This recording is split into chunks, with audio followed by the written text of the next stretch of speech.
History. Introduction.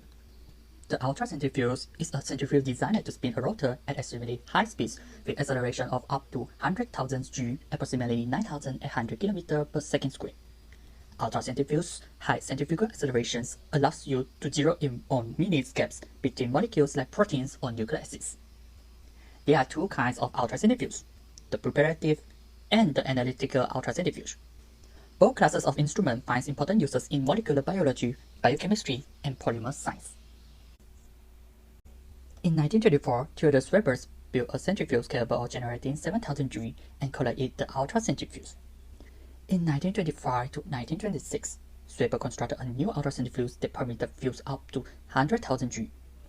Modern ultracentrifuges are typically classified as following greater than 100,000 G. Weber won the Nobel Prizes in Chemistry in 1926 for his research on colloids and proteins using the ultracentrifuge. Next, Eric Gleason-Pickers invented the vacuum ultracentrifuge. It was his contribution of the vacuum that allowed for a reduction in high-speed frictions and uniform temperature distributions around the sample, removing convection currents that hampered the analysis of sedimentation data. In 1946, Pickers co-founded SPINCO to market analytical and preparative ultracentrifuge. Besides, Pickers also created a simple foolproof version since his concepts were too complex for commercial use. Next, the Model L, the first preparative ultracentrifuge with a maximum speed of 40,000 rpm, was introduced by SPINCO in 1949. Bacon's instrument bought the firm in 1954, establishing the SPINCO centrifuge subsidiary. The ultracentrifuge, as previously mentioned, can separate extremely fine particles from a mixture. It's basically based on the rapid spinning of the centrifugal rotor to generate a force perpendicular to the rotor rotational axis. This force, called relative centrifugal force, or G-force, will cause the particles to move away from the rotational axis and towards the end of the tube, based on the properties of the particles in the process called sedimentation. This is the equation of sedimentation coefficient, as well as the summary of the relationship between the coefficient and the particle properties. The greater the sedimentation coefficient, the faster the sedimentation rate.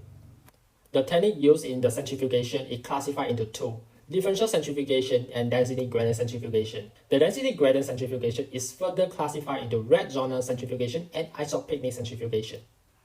Differential centrifugation, a common technique used to separate particles based on their differences in the sedimentation rate. It involves a stepwise increase of G-force for each centrifugation. Initially, large particles will be sedimented, then the remaining supernatant will be collected for the next round of the centrifugation using greater G-force than the first round. We can repeat the process to separate medium-sized particles and eventually smaller particles. Red zonal centrifugation fractionate the particle based on their differences in size. The density gradient is slightly lower than the particle to be separated and has an increasing density from top to bottom. Sample is often loaded on top of the gradient, centrifugate, and different discrete bands of radial particles are formed. Oftentimes, bigger and more spherical particles will have greater sedimentation rate. Isopycnic centrifugation separates the particles based on their buoyant density. The density gradient used are higher, and the sample usually has density between the maximum and minimum density of the gradient.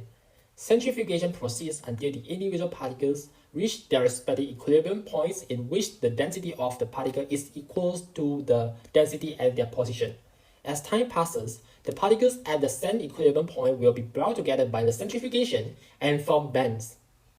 So far, what is the application of ultracentrifugation? Analytical ultracentrifugation performs hydrodynamic and thermodynamic quantitative analysis of macromolecules by two experiments: sedimentation velocity and sedimentation equilibrium. High rotor speeds are used in the sedimentation velocity to monitor the molecular distribution rate, aggregation, heterogeneity, conformation and conformational changes, molecular interaction, and stoichiometry. It can test the assemblies of polymers, lipids, proteins, viruses, and monoclonal antibodies from the graphs of boundary position of natural logarithm against time.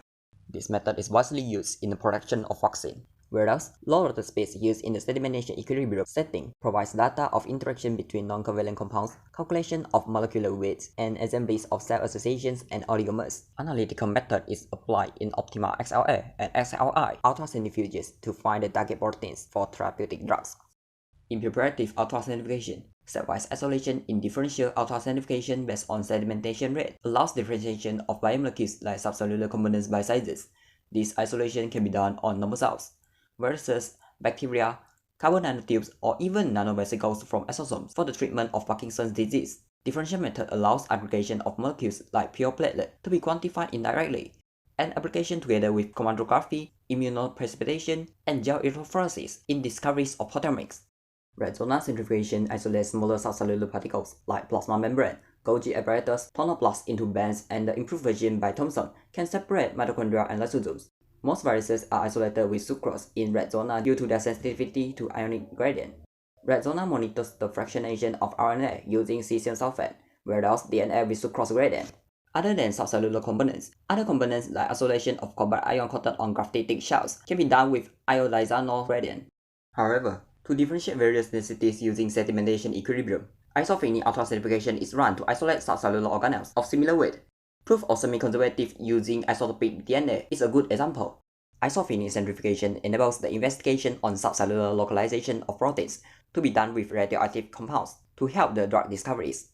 Sensitivity of molecules to ions is also applied to isolate numerous types of membranes. Okay, so now we'll talk about the non-research use of ultracentrifuge. The purification and analysis of lymphocyte populations by equilibrium density gradient centrifugation by Shortman in 1968. In this study, one of the preparative ultracentrifugation, the density gradient centrifugation was applied by mixing the lymphocyte with the dense albumin solution to study the purification of lymphocyte. Other notable research uses, such as in 1971, the isolation of lipoprotein from human plasma by ultracentrifugation in zona rotose. In 2015, large-scale purification of RNA nanoparticles by preparative ultracentrifugation. In conclusion, from the development of the first ultracentrifuge in 1920s by Swerberg up to today, the scientific advances that resulted from the application of ultracentrifugation extended the limits of biology research to the subcellular level by allowing the isolation of particles as small as ribosomes, subcellular organelles, membrane, and ribonucleic acid. With the advent of analytical ultracentrifugation, research took another further step towards the submicroscopic world with the ability to further characterize molecular size, shape, and structure.